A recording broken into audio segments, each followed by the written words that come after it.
Are we free? Energy structure, our entire system is basically been geared towards the profits of a very small number of people.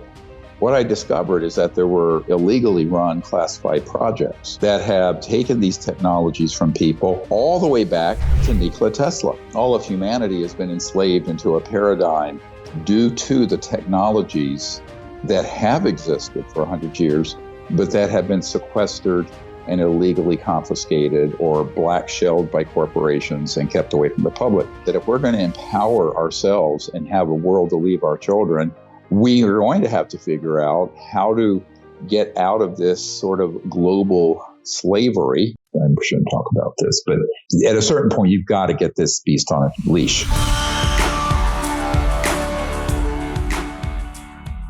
Hi, everyone. I operate from a place of love and light. It's what I teach, what I live by, but I want to put a brief warning on this show.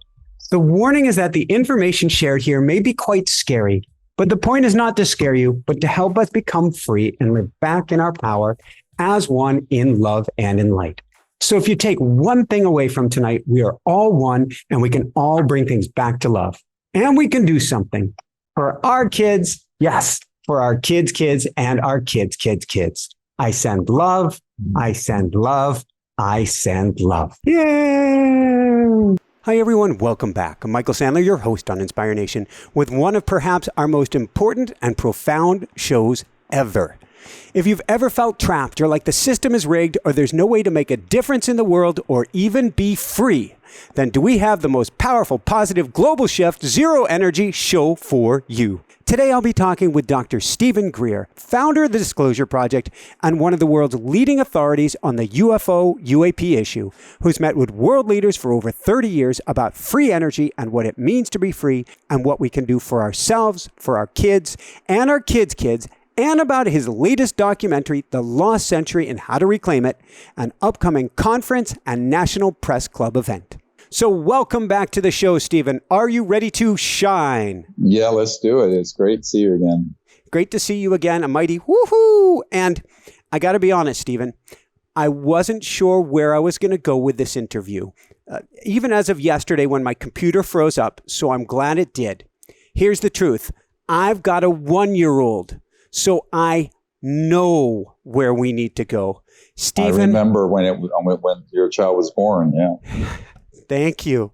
Steven, are we free?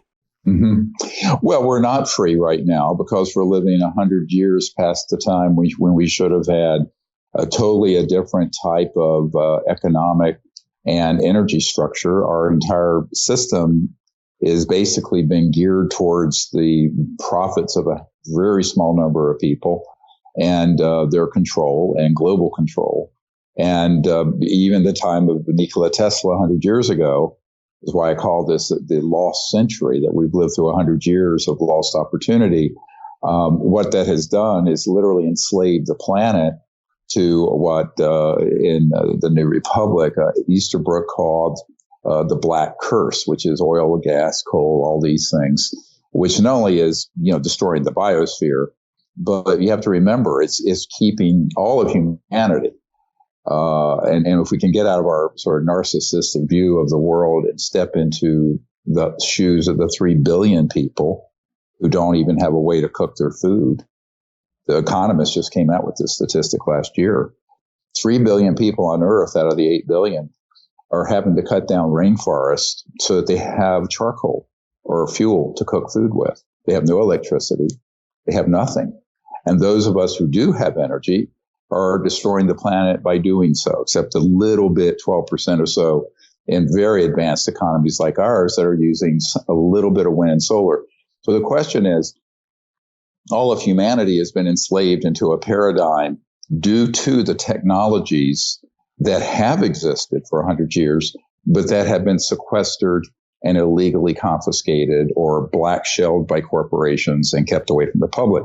And I speak now of what Tesla called the infinite energy field, which is now scientifically called the 0 point or quantum vacuum.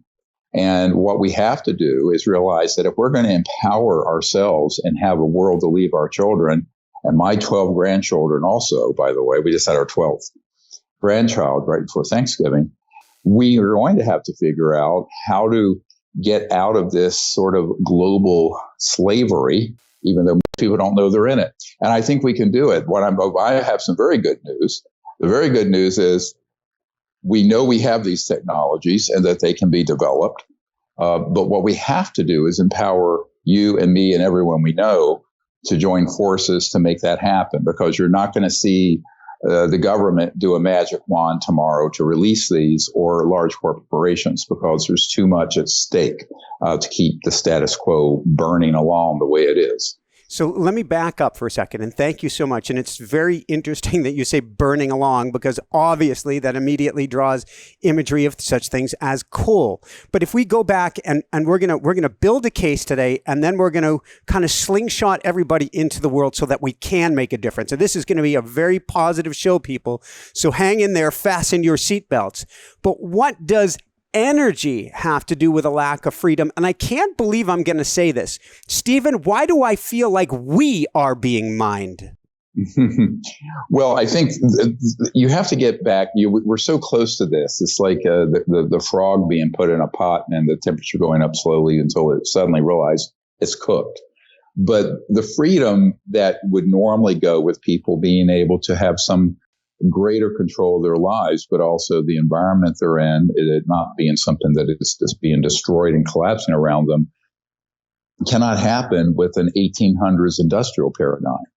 And so basically, everything that we're talking right now on this system, right? And how is it being fueled? It's being fueled through a fossil fuel power grid, but not only that, but a centralized power. So you have a power plant in your area, burning something or nuclear or what have you. I have one here. It's generating electricity. It's running the electricity that we're using right now to speak through this system. Those really are unnecessary. You should have your own 0-point generator at your house, and I should have mine, and we would be free of having to, pay for the energy, because once you have these devices, the energy is free for the taking from the fabric of space-time around us. And B, it means that we would not be dependent on these centralized systems. Now, extrapolate that to 8 billion people. It would liberate the entire planet, and in the process, really repair a lot of the damage we've done, all the damage we've done to the environment. So you really don't have the kind of freedom. If you look at pre-industrial people, they dealt with what they had. I mean, they had their, wood and stone, and they had their crafts and crops and agriculture. They were not dependent on a huge centralized petrodollar financial and energy systems. But in the industrial era, we've all become wholly dependent on it, unless you're living in a pre-industrial way, which many people in the world are. But I think that because of the way we're living, we're not only enslaving and destroying Mother Earth, but we're also keeping ourselves held back from fully developing. For example, a lot of the work that is done on the planet and the work week and the time we spend is a result of this industrial paradigm based on the energy system, because it all comes back to, let's call it efficiencies of scale. So everything that is manufactured and everything that exists, most of the costs of that and most of what goes into it has to do with the energy involved. So you have to dig it up out of the ground, you have to refine it, then you have to manufacture it, and then you ship it again. What if the cost of the energy of that and even the means of transportation were based on free energy and eventually the electrogravitic, so-called anti-gravity systems, where you don't have surface roads at that point. And we'll get to that later in the show for everybody curious about that. Right. Yeah. So I think this is where you have to really look at this in a serious way about we don't really recognize that we are in this conundrum because we're so accustomed to the status quo. But once you realize, which as a medical doctor, I began to research this in really depths about 33 years ago. What I discovered is that there were illegally run classified projects and corporate projects that are involved with those projects that have taken these technologies from people all the way back to Nikola Tesla.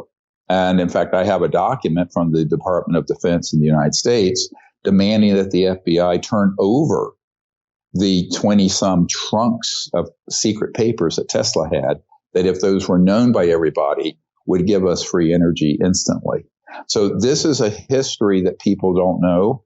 And if we don't learn from history, we're going to keep repeating it.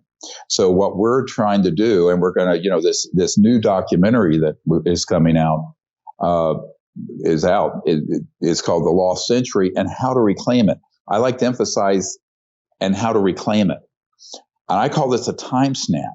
How do we go from where we are now and repair this lost 100 years of spiritual evolution, social evolution, economic development, and repair the damaged earth? It can be done. I think it can be done in 10 to 20 years, well within your lifetime, hopefully within mine, although I'm about to turn 68, so who knows, but certainly within your children's. So my view of it is this is eminently doable, but we have to understand it's like anyone. It's like if you're an alcoholic or something, you have to understand you have a problem. Most people don't realize we have a very big problem that's solvable. They know there's a problem with the environment. They know there's poverty in the world, but that's the extent of it. They don't realize that we're in a much bigger hole and problem than most people realize. And on top of it, we're in a situation where the solutions are in let's call it a black box that has been withheld from the public through all means necessary, up to and including assassinations. So what our group is the lead group in the world, the Disclosure Project. By the way, I'm not a ufologist because no such thing exists. I adamantly insist I am not a ufologist because it's a nonsensical term. There's no such thing as UFOs. That's a term made up by the CIA once they knew there were extraterrestrial vehicles and the man-made ones, which are called ARVs, alien reproduction vehicles. But so what is very key for folks to feel very empowered and happy about is that everyone's in this sort of ennui and depressive state, thinking there's a hopeless situation with 8 billion people trying to live like you and I do. And the more people pull out of poverty, the more, in order for them to do it, they're using the very energy systems that are destroying the biosphere, right? So the other problem is, and this is sort of I think it's a bit racist, I'll just say that, is that even though this may be controversial, but the poverty in the world is an enforced poverty. And what do I mean by that? If everyone on Earth lived like you and I do in the US, Canada, Japan, the price of a gallon of petrol would be $100, $200 a gallon. Why? Because there's simply not enough of it. And same thing with electricity. Your cost of electricity would go up 1,000, 2,000%. So the system we use now, which is based on scarcity rather than the natural abundance that was discovered in the late 1800s and 1900s, literally requires that half the world live in abject poverty. 48% of the population of the world doesn't even have literally a toilet to pee in, excuse my language, because they don't have indoor plumbing. So we live in this world that's a faint shadow of what it could be. We could go through a period of true renaissance and enlightenment, but in order to get there, unless we want to all go back to the Stone Age, we're going to have to unite and figure out how to bring out these illegally confiscated and illegally improperly classified technologies and apply them to peaceful use. So there are a lot of issues here that we need to unpack. I want to talk about what zero-point energy is, and I want to get at the heart of this. Then we're going to talk about G engines. Before I do that, looking at the greater structure of things, I can look at the economics, I can look at energy, I can look at anything. Why does it seem we're in such a race to oblivion, particularly led by those in power? It does not seem like the end game is at all sustainable, even those who have the money. Well, look, the guys who are running these kind of projects is a transnational organization that are trying to maintain the status quo And the status, if it's changed, let me give you a real short snapshot. What we're advocating to come out would terminate quickly all oil, gas, coal, nuclear power, public utilities, surface roads, jet engines, rockets, uranium, nuclear power plants. So it would be the biggest macroeconomic change in the history of humanity. Now we're talking more than a quadrillion, $1,000 trillion in assets. And there are people who own those assets. All right. And when you get into sort of the pyramid structure of the economic, macroeconomic, and energy sector, at the top of it, there are folks who are adamant against this. I've just had a conversation, for example, with a man who is helping to bring forward the former chairman of a Fortune 100 company, who I will not name right now, this individual, who wants to come forward, although he's been threatened. And he has the documents and proof that this corporation has this quote unquote free energy and has had it for decades. And now that he's older, he's pushing 80 years old, he greatly, deeply regrets his involvement. Now, he did make hundreds of millions of dollars by working with that system. And he has private jets and all that. I know who this man is. But the issue becomes there are stakeholders, and so there will be winners and losers. The analogy would be when Royal typewriters didn't get on board the digital word processing computers, they went out of business, right? Now, that's a very minor issue. And people talk about internet technologies in Silicon Valley coming out with disruptive things like, Uber or Lyft, or instead of taxis. This would be that times a millionfold. Now, here's the conundrum. If this had been done when it should have happened, before I was born and before my parents were born, this would not be an issue. The problem becomes very quickly when we have been neglecting this issue for over 100 years. It's like your house has a leak in the roof and you neglect it year after year until it starts falling in on itself. So we're in a situation where there has been this neglect, mainly because neither the public nor the media, and I might add, most officials in government, certainly in your country and mine, do not know about this because it is so compartmentalized intelligence, top secret, special compartmented information that, and it's crossed over not just in the black world, but into the deep black illegal projects, which we're going to talk about.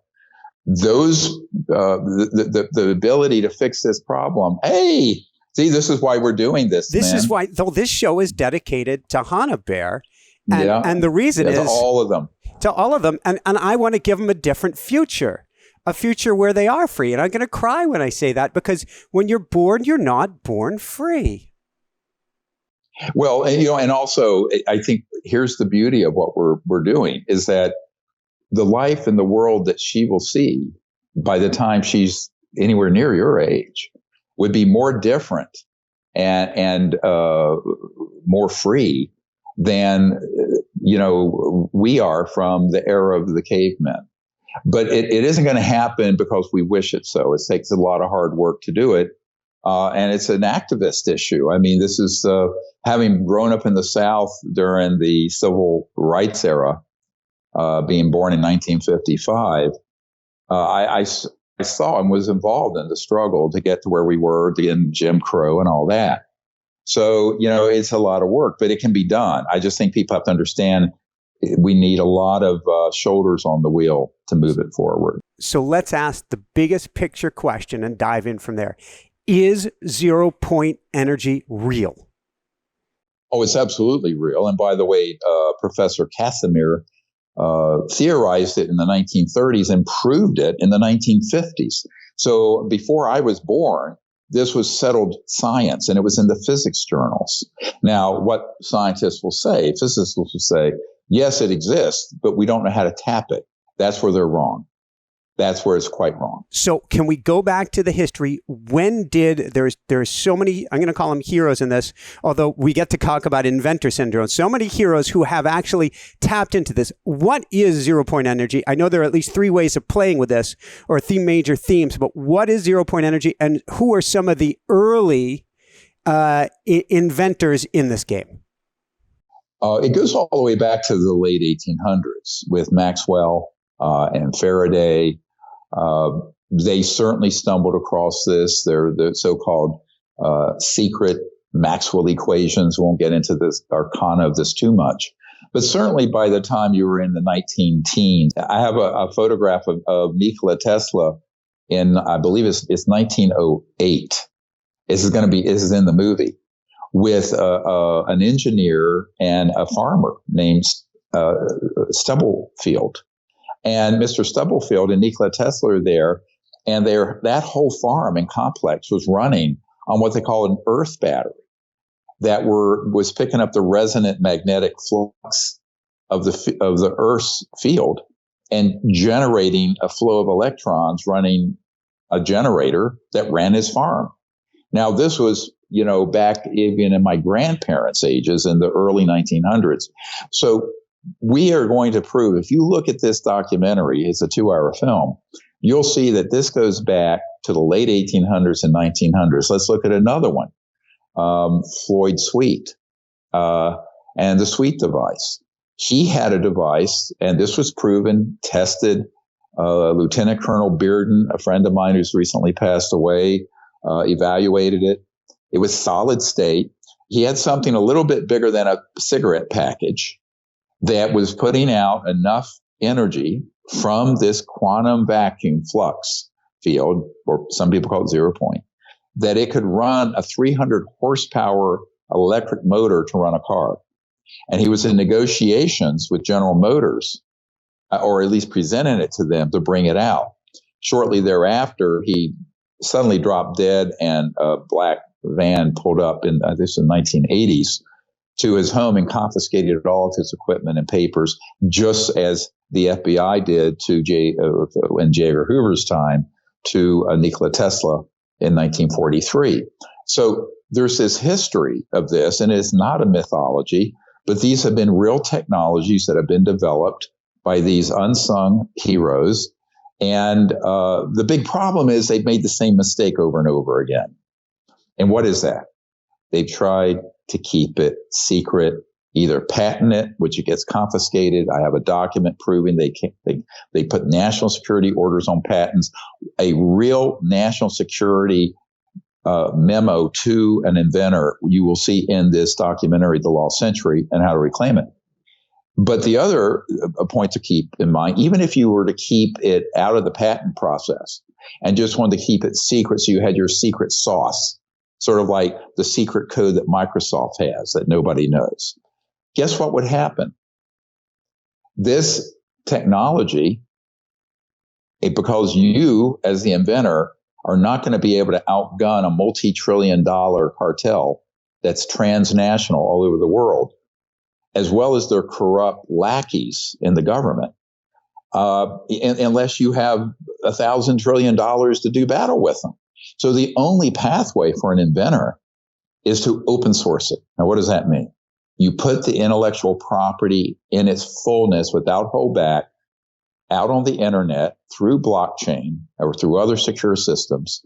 And everyone on Earth who has the ability to fabricate and do engineering electromagnetically can reproduce it. Bang, it's out. That's what we're proposing to do through a high energy physics lab, a new energy lab that would do this, and the entire lab would be streamed online in real time, and the technological breakthroughs would be released in real time, no latency. From the moment of the confirmation of a breakthrough, the whole world would have it. Every scientist, every lab, every entrepreneur. Why? Because this is sort of like you and I are using what's called the internet. Well, contrary to what he said, Al Gore did not invent the internet. It was DARPA, the Defense Advanced Research Projects Administration at the Pentagon.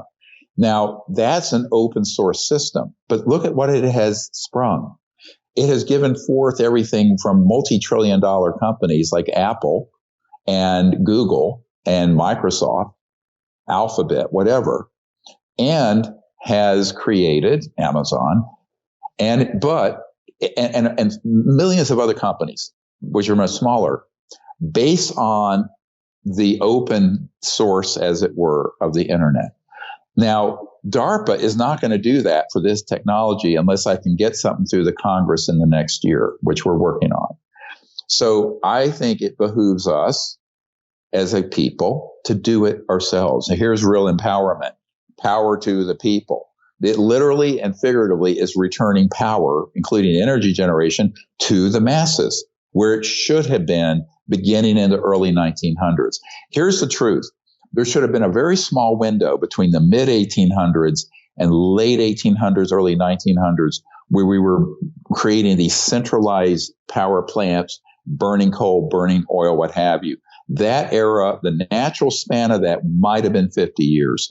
That should have ended, and we would have moved on to this new era, what I call the lost century. And now we've discovered the lost century. We found it. We can prove it. Now let's do this time snap and heal the lost 100 years in a decade or two. I'm very optimistic we can do it. Thank you. A few key questions. First off, does this lab already exist? Secondly... Oh, God, no. Okay. So let me answer that first. So yes. Stand up. Okay. I'm a doctor, medical doctor. Let me explain R&D for folks out there at home who are cottage industry folks. If you're going to stand up a high energy physics lab dealing with this kind of technology, you need at least $50 to $100 million. And that would be a very lean budget for an R&D effort like this. To then create a product that is tested and safe is another 2 to 5 billion R&D cycle. If BMW wants to just re-engineer the same old internal combustion engine burning gas into a new model, that takes a number of years and around $2 to $3 billion per next generation.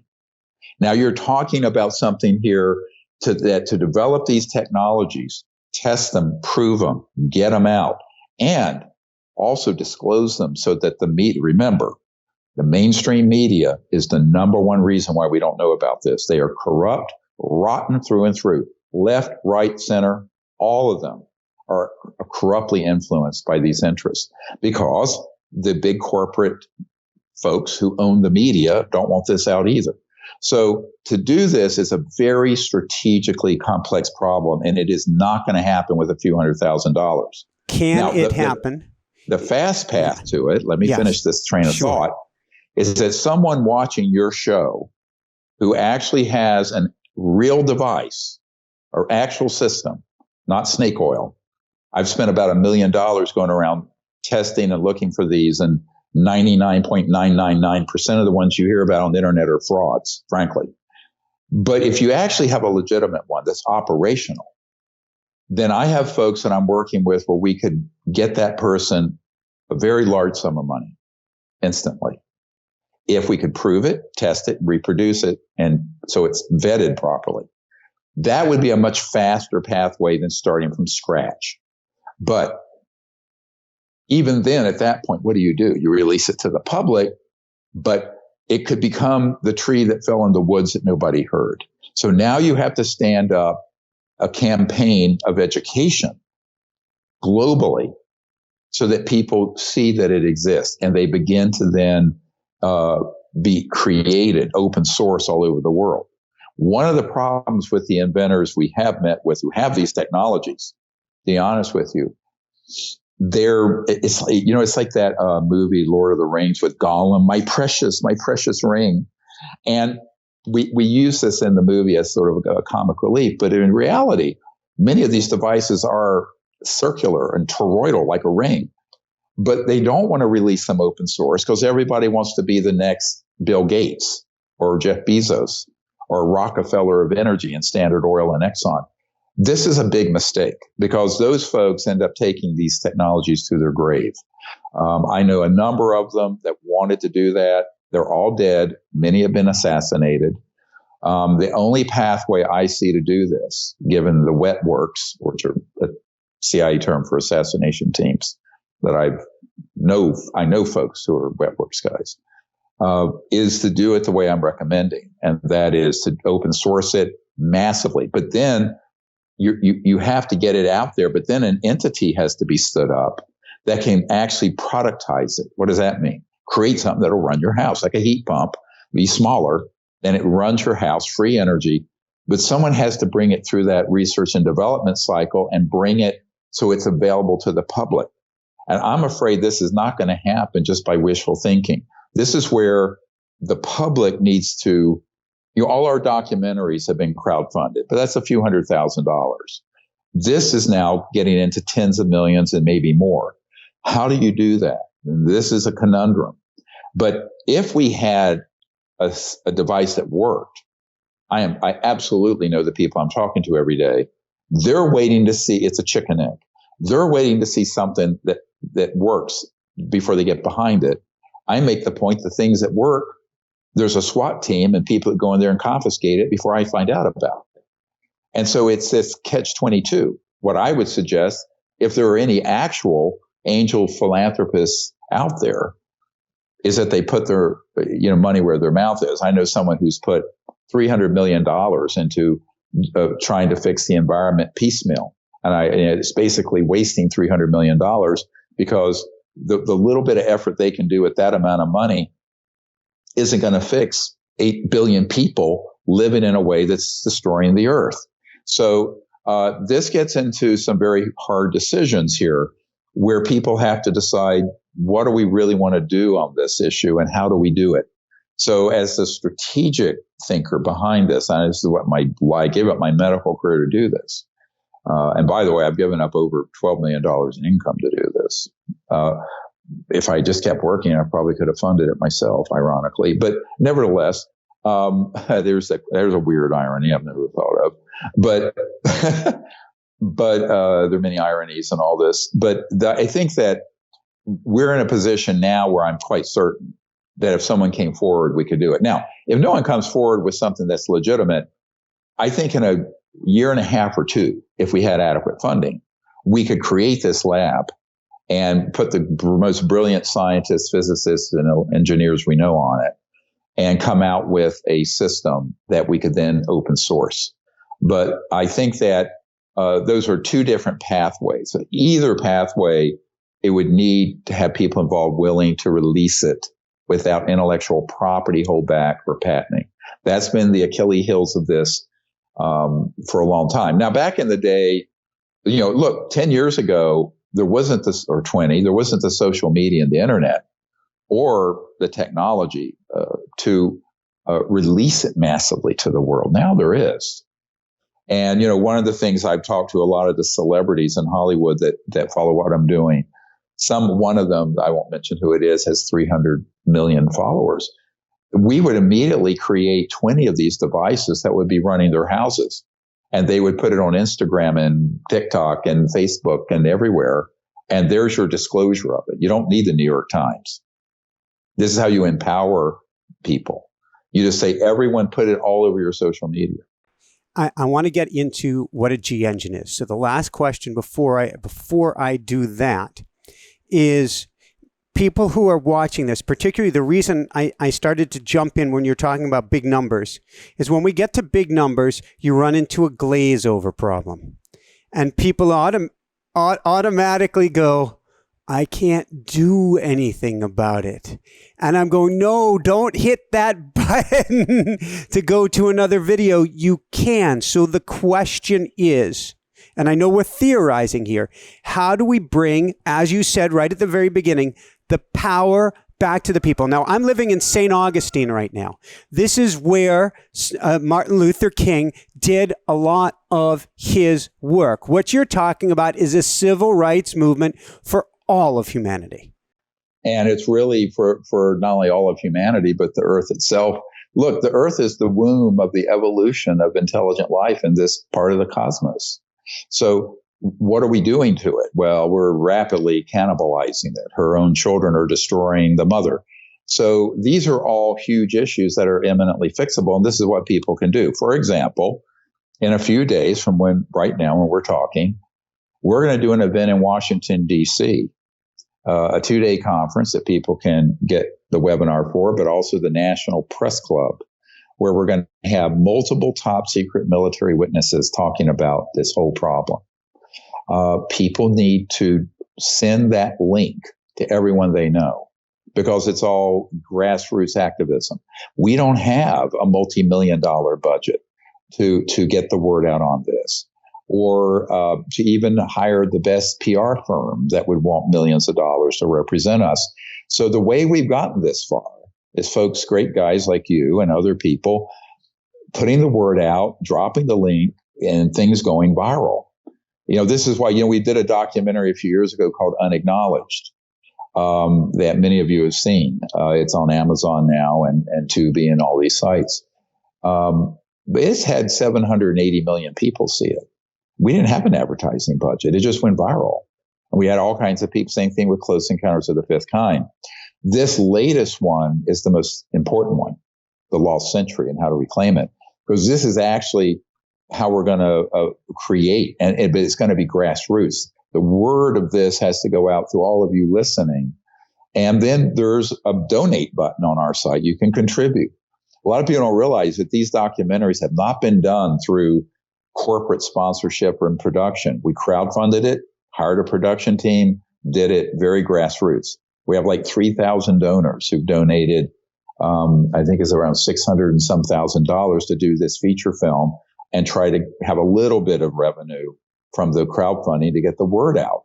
But normally when you release a global film like this, you have a $2 to $5 million marketing budget. Well, we don't have that. But what we do have, you guys, an army of light workers like you guys who can do this. And that's what we have to appeal for, that help. We really need your help that way. Thank you. Couldn't agree more. Want to go from there. Let's shift gears. Let's talk about the G engine. How long has this been written about? And I got a sneak peek at this documentary, and there was even a new story or stories about this a very long time ago.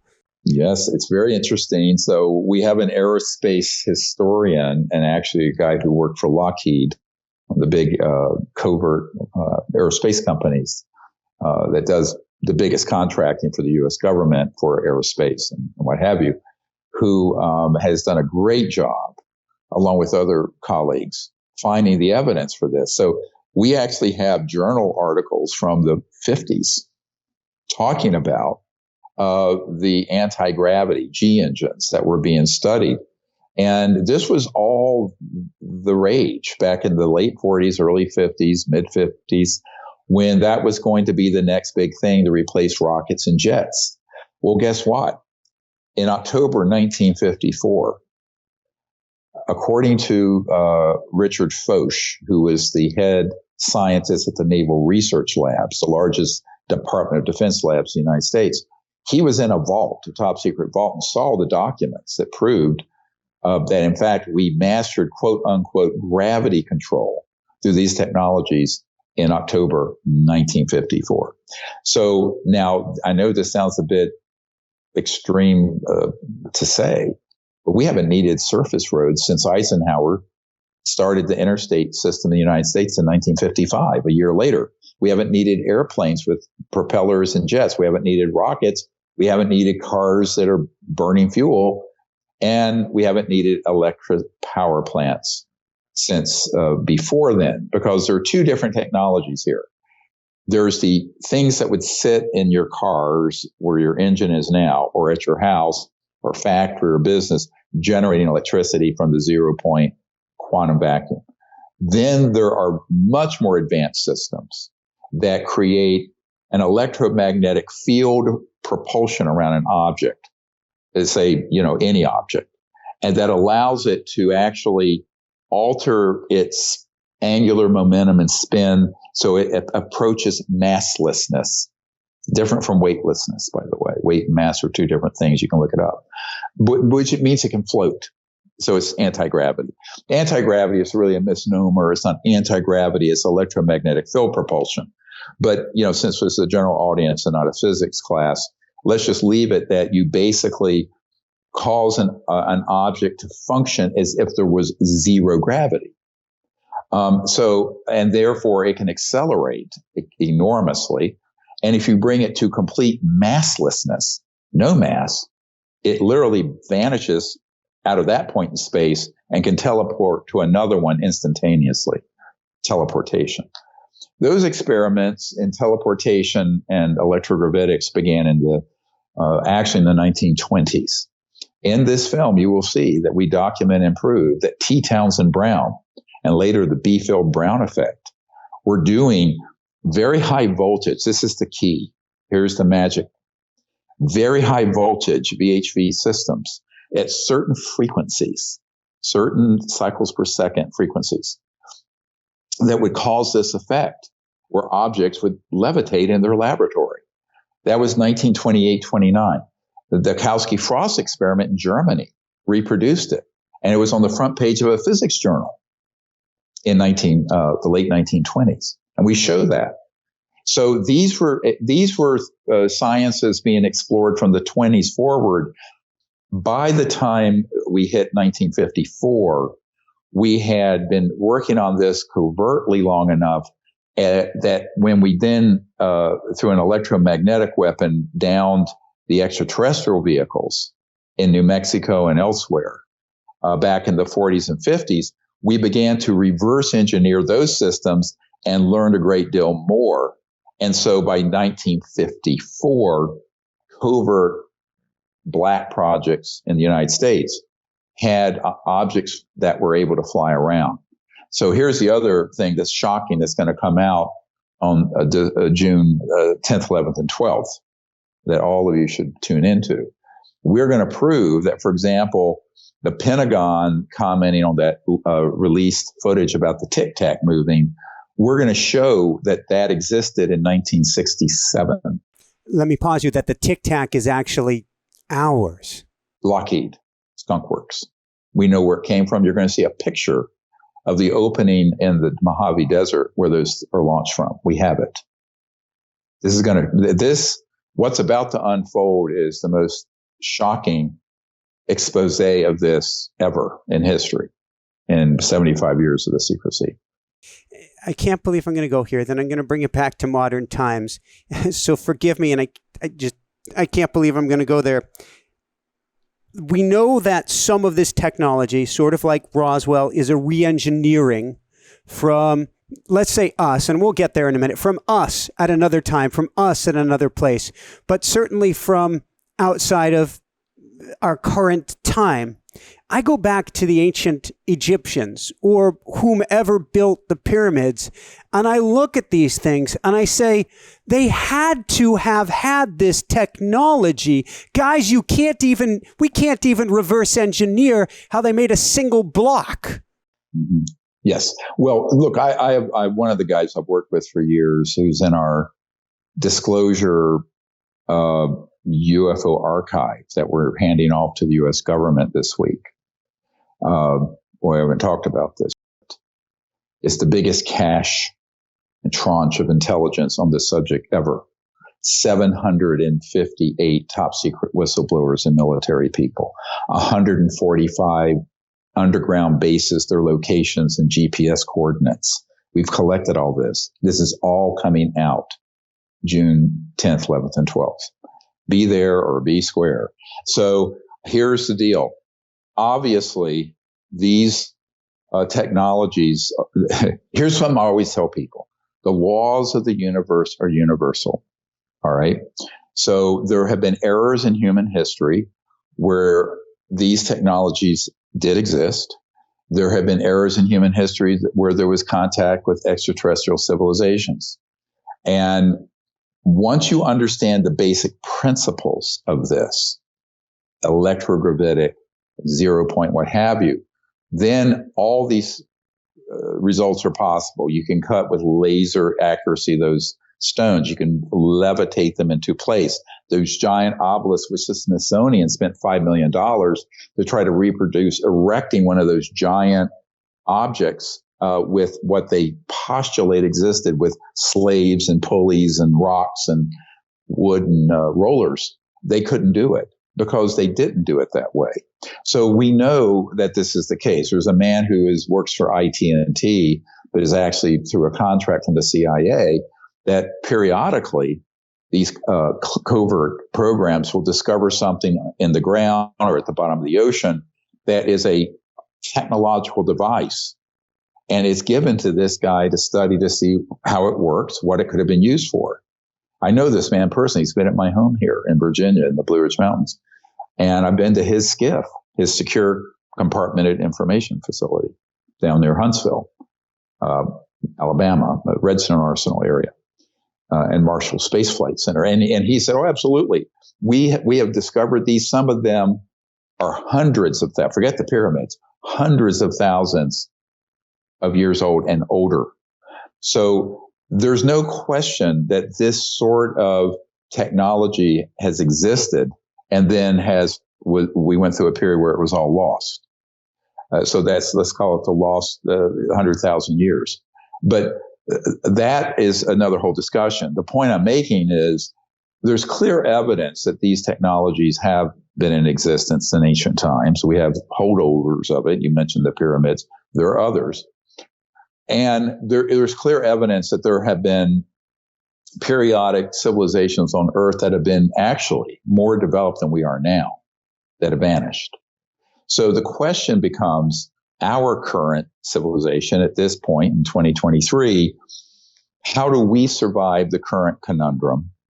And how do we bring these technologies out and ensure that they're not used for the weapons of war? Which right now, these illegal projects, that's what they've done. They have weaponized these technologies, which is how they're shooting down these extraterrestrial vehicles. They're not using a laser or something at the speed of light. They're using scalar weapons and things of this sort that, as Tesla described, are multiples of the speed of light.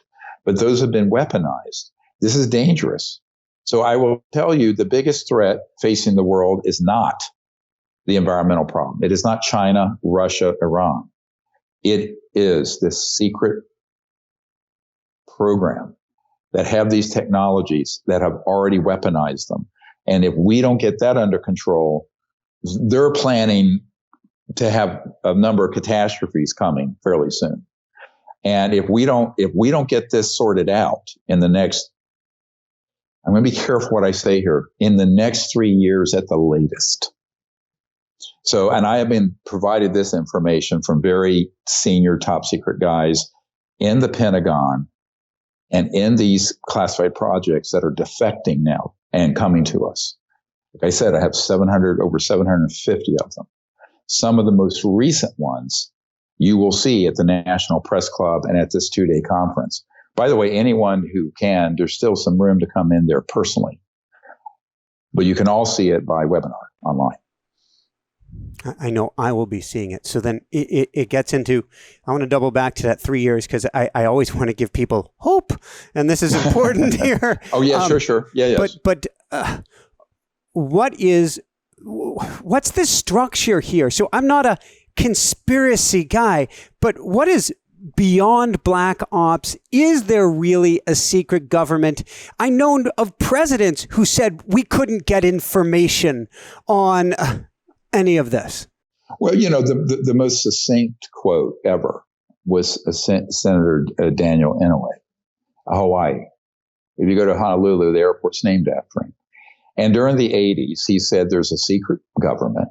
He said this, a shadowy government with its own Air Force, its own Navy, and its own funding mechanism that's above the law and free the law itself. One of his interns, who's now our Disclosure Project attorney, Derek Garcia, after the 2001 National Press Club disclosure event that we did, that kicked off the whole global disclosure movement, was in his office. And Senator Inouye, he asked him about this. He says, yes, I saw that Disclosure Project event. Every word of what Dr. Grusch said was true, and the witnesses. And there is a illegal secret government running these projects. And this, by the way, Derek Garcia is going to stand up at the National Press Club and talk about this. So we have people coming forward. This is case closed at this point. And it gets into, darker issues. For example, one of the Marines coming who had 5 buddies, a platoon of 6 of them, were in Indonesia doing a humanitarian relief after the huge tsunami and earthquake in 2009. And he's coming forward to talk about seeing one of these man-made UFOs, what are called alien reproduction vehicles, that was 300 feet in diameter. So that's a football field around, offloading illegal drugs and weapons. So a big part of the global drug trade is tied to this group. I mean, this is a very disturbing story, but within it is a story of great hope. But we cannot be Pollyanna about it. I am very aware of what I'm up against here. And I've been up against it since 1991, when the intelligence community first reached out to me. But I think that what we have to realize is that if we can thread this needle and bring these technologies out and not corner the beast too hard, we'll be able to bring sciences and technologies out in the next 2 or 3 years that will get us on the correct path. And what I'm trying to do in Washington and also in other countries is to get the constitutional government of we the people briefed on this, which I've done. And here's a big announcement, biggest announcement I think you will have ever had on your show. The folks I've been working with for the last 16 months, we've been able to give them enough actionable intelligence details that they have proven this, and they have stood up an effort to get this group under control. But it needs to be brought under control in the next year. Okay, for reasons I don't want to go into because it scares the shit out of everyone listening. So, excuse my language. But appropriate. But this is what I deal with, frankly. But what's wonderful? Just in the last 3 months, we've had 60 or so new top secret military whistleblowers come forward. So now only about 1% of them want to be acknowledged publicly. But at the same time, the others are available to be subpoenaed, be brought before committees. And the other thing I'm announcing is that we have a legal team. I think we have about 20 attorneys who volunteered now, so that we can launch a civilian RICO, racketeering influence corrupt organization suit against the corporate fascists and companies and the people inside government agencies and military programs that are behaving illegally. And what is that? If you are the president, if you are running an operation and you threaten or deny access to a senior senator on the Intelligence Committee or Armed Services, or to the Secretary of Defense, or to the Minister of Defense of Canada and the UK, or to the President. And these are all people over the years I have personally provided briefings to or in-person briefed. That is, by definition, an illegal criminal enterprise. So in the United States, there is a provision that without the Department of Justice initiating a RICO action, a civilian group, i.e. the Disclosure Project, can do that. We are proposing to do this if the US Congress and White House here do not act based on the archive we are handing off to them. Let me say very clearly, this intelligence archive, and it's a hard drive, has enough information of the locations, the operations, the code words, the code numbers, everything, as well as over 700 whistleblowers and their information to blow the lid off this. Now, we're an unfunded civilian volunteer group. The U.S. government is a $7 trillion a year operation. So it's up to, here's where you get to the empowerment of the people. Everyone listening needs to write to their members of Congress. You have 2 senators, a representative in the House, and the president, and write to them and ask them to take action on this and reference what we are doing with the Disclosure Project. Let me pause you for 1 second. Let's say that everybody who was listening here is taking notes. Can you give me a few sentences that people can literally write down and send? Because the simpler we make this, the better. Mm-hmm. Well, we've actually written a template letter for them. We just sent that out to our whole list by email. So hopefully if you're on our email list, you've gotten it. But otherwise, yes. So basically what you want to do is ask to view the National Press Club event at 2 p.m. on June 12th. Secondly, to reach out to my organization to get a copy of this intelligence archive for their staff to study. And then they also should then ask them to hold open hearings, not secret ones. What's going on now with the Pentagon and what's been authorized is classified TSSCI, top secret special compartment information. But that there should be open hearings where these military whistleblowers that we've identified can be subpoenaed, testify under oath. And then lastly, the president and the Congress need to authorize actions by the FBI and the Pentagon to get these projects under proper control by whatever means necessary. Because if they don't, these operations they are currently involved in actions that are a threat to the entirety of the human species. I can say that with no exaggeration. So the issue is of the gravest importance, and people need to understand that this issue is usually the stuff of little gray men and little green men and ha-ha. But if you actually understand what's happening here, you'll realize that this is a great opportunity for the future if we get this right. But right now, it's an existential threat the way it's being handled. Is there, Stephen, anything more you can tell us about that, A? And B, I'm going back to my own belief of Cuban Missile Crisis. Are there extraterrestrial civilizations that are rooting for us and doing what they can to get us through this time period? Yes, absolutely. I mean, all the civilizations out in space are absolutely not hostile to Earth and humanity. They are very unhappy and may become hostile to this illegal covert group. So let me be careful what I'm saying here. Now, why? I call this the extraterrestrial red line. If people think the best weapons that are in existence is a thermonuclear device, they are sadly mistaken.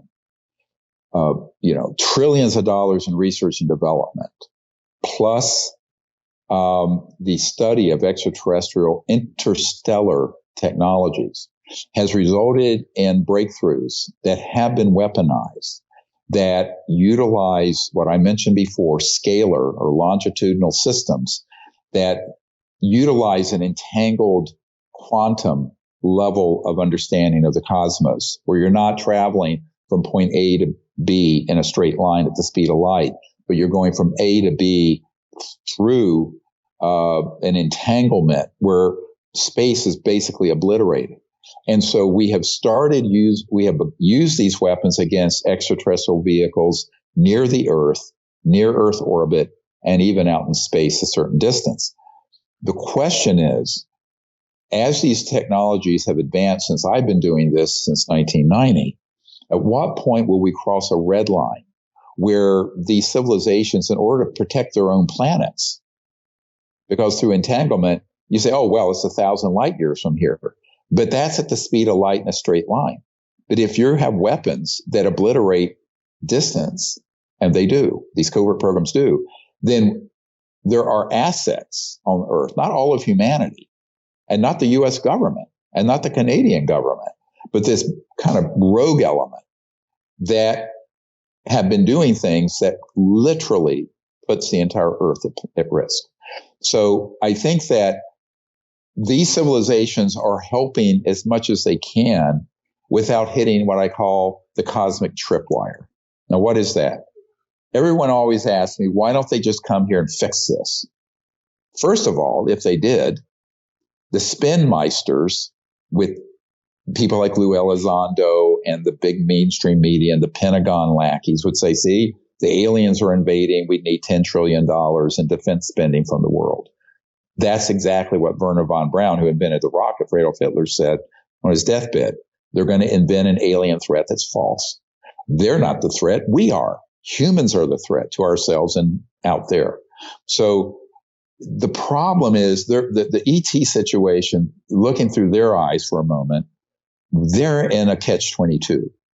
If they do nothing and we stay on the path we are as in these covert illegal projects, their worlds are at risk.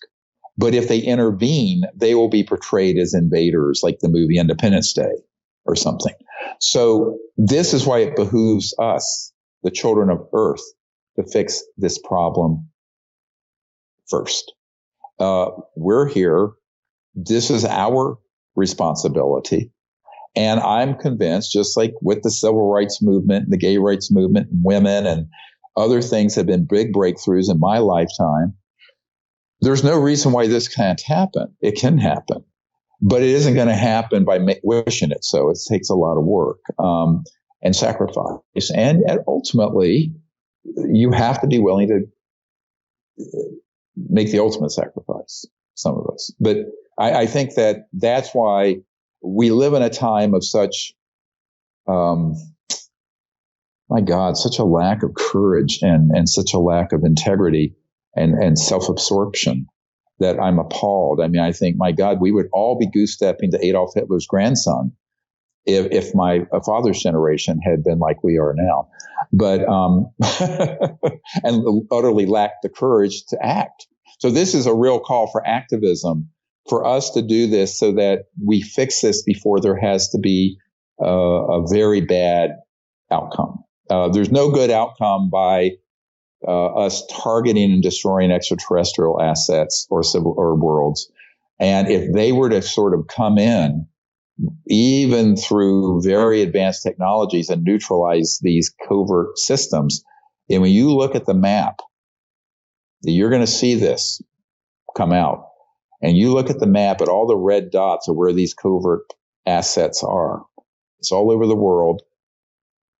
And it would look like an alien invasion. And the media, taking orders from the CIA and the spinmeisters, would present it as an alien invasion. And moreover, ufologists would be the first people harping on about the alien invasion. These are the same kooks who haven't studied the fact that the abductions and mutilations being done are being done by the CIA and other covert human projects masquerading as alien.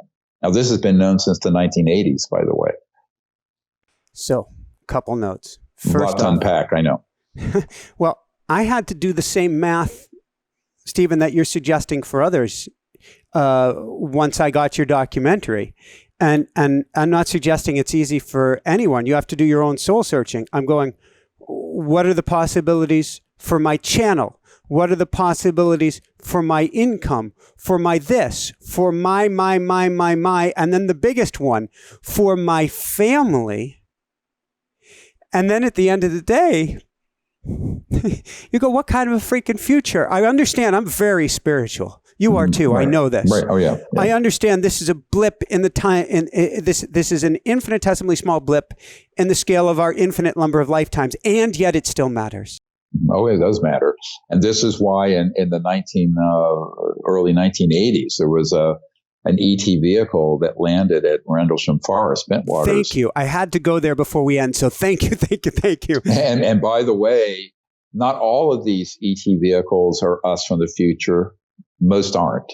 That one was. That was our children's descendants 500,000 years into the future, when what we call humans or Homo sapiens had gone interstellar for hundreds of thousands of years. And the officers that were there, they didn't talk about it publicly, but I know this to be the case. There were these luminous kind of white forms that floated through the side of this pyramid-shaped object that landed and left the markings there and said, please get off this course you are on. That was a secret nuclear weapons base during the Cold War. And had it come out that it was there, it could have triggered World War III.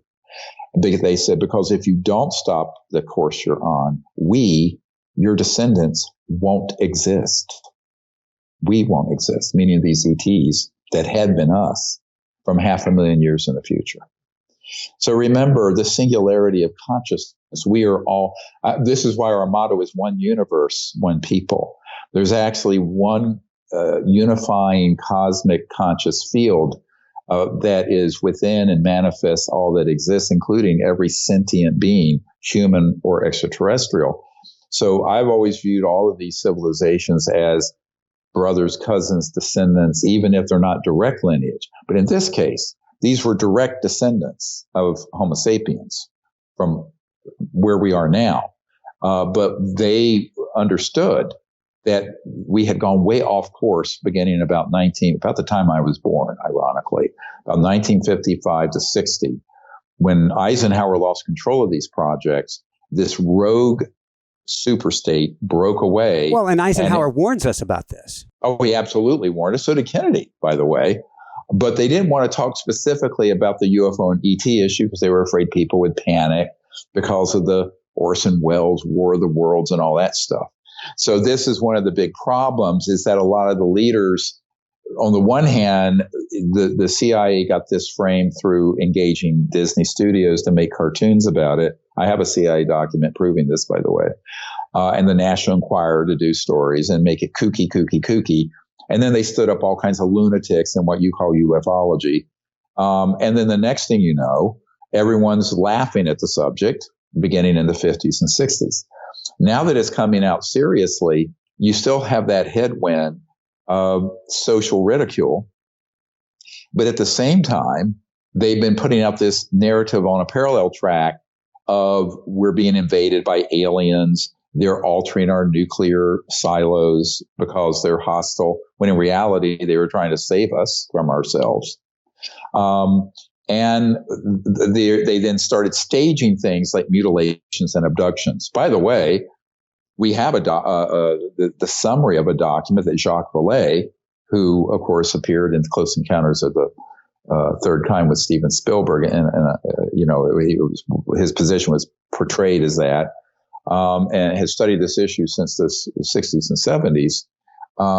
He admits to having a CIA document from 1985 that describes, for their, quote, psychological warfare value, the CIA abducting innocent civilians in Brazil and Argentina. Now, he won't release the documents because I think he's afraid. He's been told he cannot. But that can be subpoenaed. But we have other people who have admitted that this rogue super secret element have been doing this. But the public thinks that these abductions and mutilations are being done by actual extraterrestrials. And they're not. It's staged. So why? Because they want people to hate them, fear them, to support a future war of the worlds, a real war of the worlds.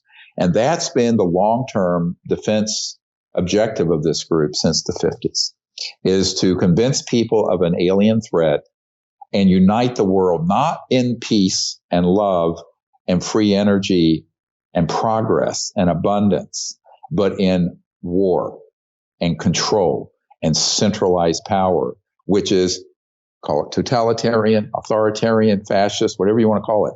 But that's really what the long-term big picture agenda is. And this is why I tell people, I'm in a sense, like I would say 90% of everything out there on this subject, I am a big skeptic about, because I know the people, I'm in touch with the people of the CIA who have been involved with these projects. I've dealt with people who are tactically on man-made ARV UFOs engaged in abducting people and told me how they do it. Now, this is not speculation on my part. Now, those sort of projects are still going on. And I think this is what they're called false flag operations.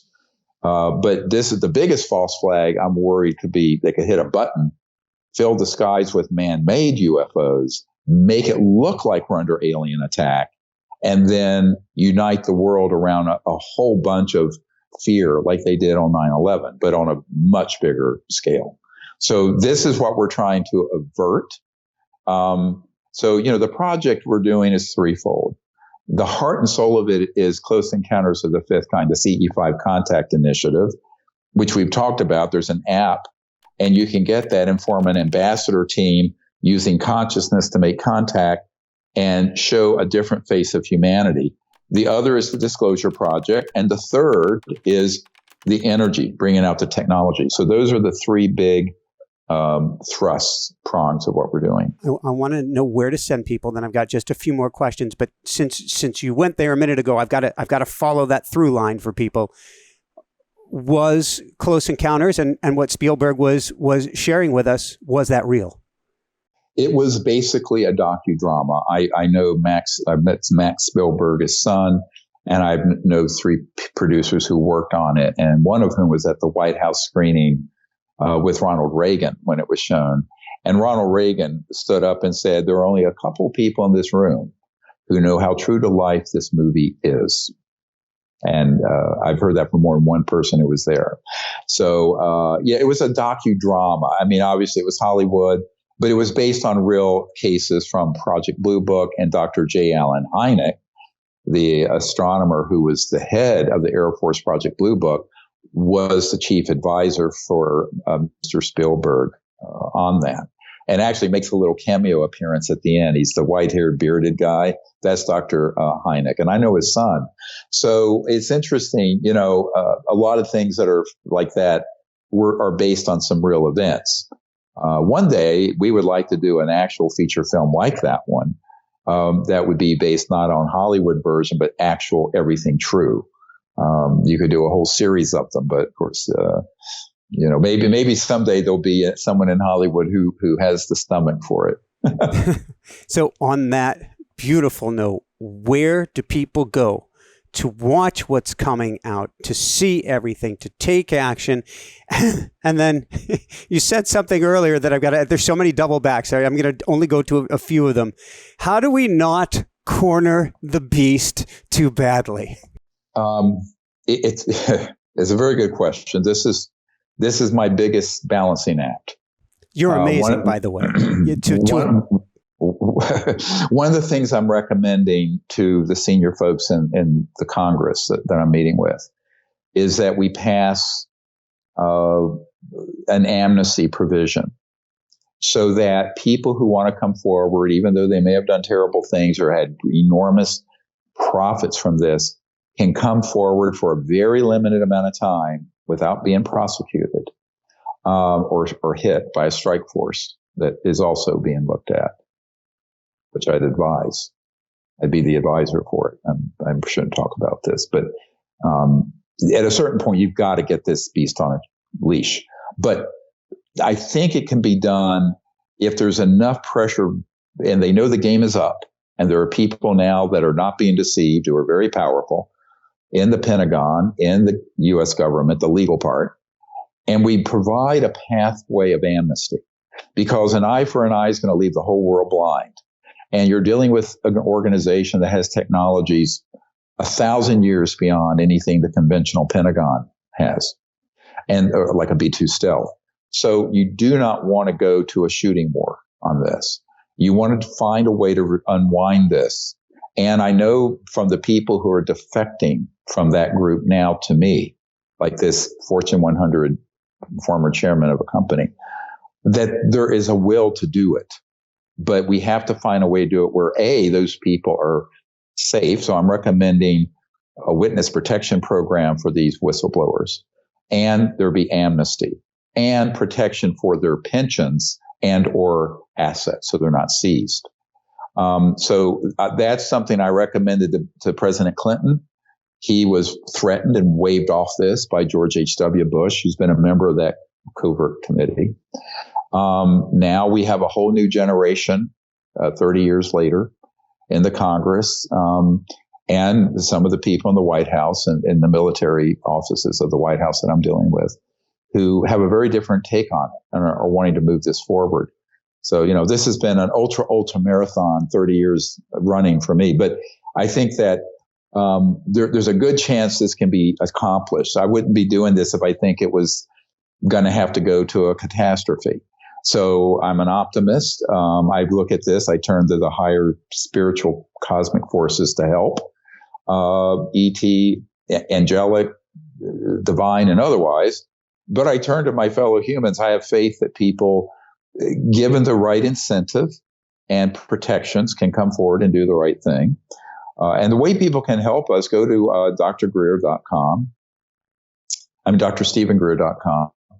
And drsteven+Greer.com goes to our website where you can get the link for the National Press Club event and also the Lost Century and how to reclaim it. There's also, you can sign up and get our free newsletter. It's all free to get on there and learn. We also have a YouTube channel that you can see about 350 videos of information of all this.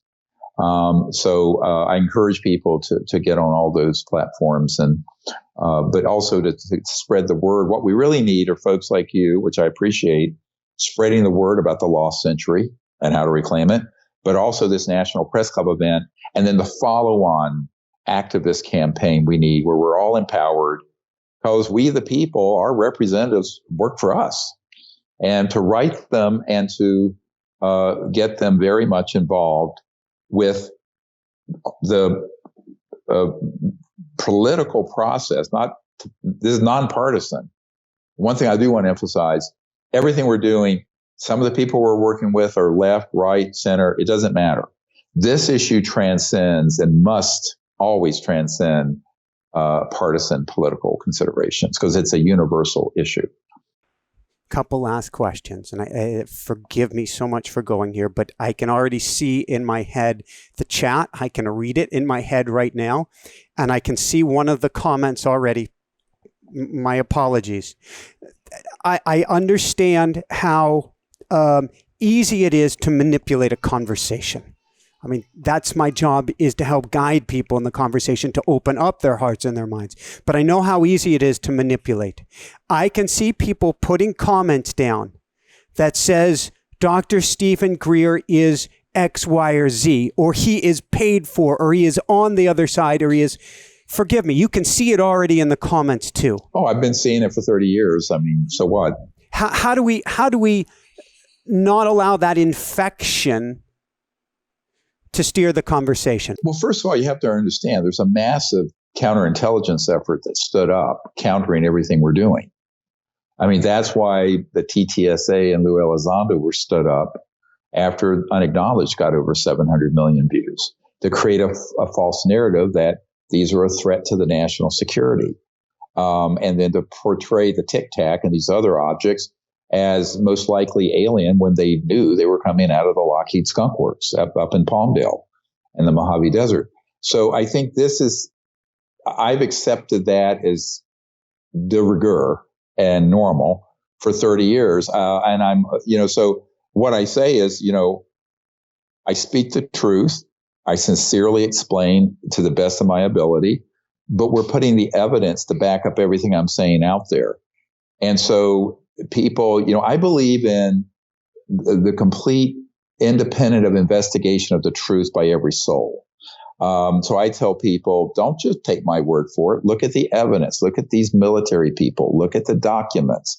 We're putting all that out there. Ultimately, people just need to look at it, reach their own conclusions, because each person is their own universe soul in a sense and responsible for themselves beginning at age 15 or something.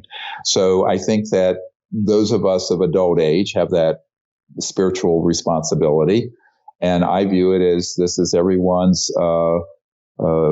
task, is to seek the truth and be truth seekers, and then look at it and evaluate it on their own. I'm just trying to share as much knowledge and information and wisdom and truth as I can as one human. Thank you, thank you, thank you. I have one more guest appearance here for one more brief second for one last question, and she is getting a camera ready again. We have not had AC here in Florida for 2 weeks running, and I'm going, well, that's one way that you're not using as much power. So it is kind of warm, shall we say, in the house, and that's supposed to be fixed in the next day or two. However, I believe she'll be coming back in about 10 seconds or so. 9, 8, 7, 6, 5, 4, 3. Here we go. Here we go. Here we go. Here we go. Here we go. Here we go. Oh, what? Yep, there we go. How old is the angel now? Oh, Angel Hana Bear is 1 year and 3 weeks old. Oh, hi. No. Beautiful baby. Do you want to say hi? Yeah. Do you want to say hi? Hi. Oh, that's okay. Okay, she had one last question.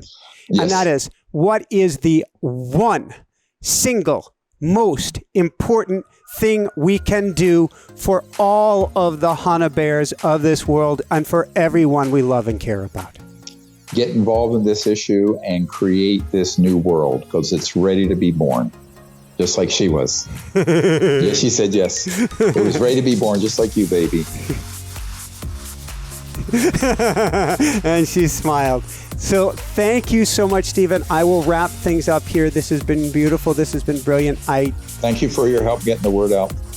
I am happy and honored to do so. For everyone out there, this is Michael Sandler saying, be well, have fun.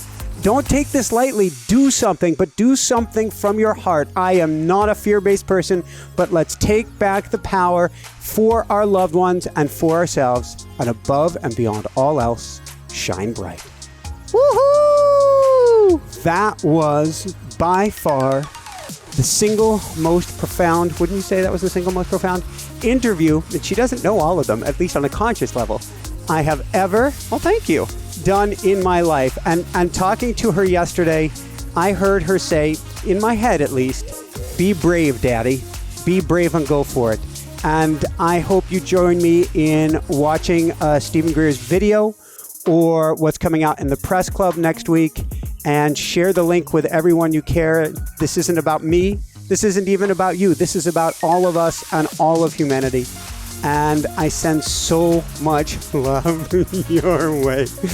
And how does it get any better than this? Love you guys so, so much. And so does Hana Bear too. Where's Hana? Where's Hana? There's Hana. There's Hana. Yay!